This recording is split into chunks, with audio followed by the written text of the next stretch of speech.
আমরা এরকমভাবে ভিডিও করব, কেন জায়গাটা ভালো বলে ভিডিও করতে ভালো লাগছে। কে ব্যাকগ্রাউন্ড এটা দেখে নাও, কি সুন্দর জায়গা।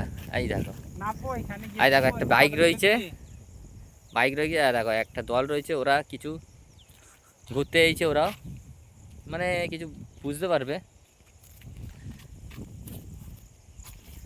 এই যে, আর এইখানে তো খুব কড়া রোদ দেখতে পাচ্ছি আমি। কলকাতার দিকে তো পানি হচ্ছে, এইখানে দেখো না, পুরো পুরো আকাশ পুরো সাদা। এইটা কুয়া, এটা কুয়া কুয়া। এটা মুখি মাইনি। আমাদের থেকে বড় ভূত কেউ আছে কিছু বল না। এটা বহুত পুরোনো পুরোনো কুয়া এগুলো, বুঝলি। এখানে আগে অনেক গাছ ছিল।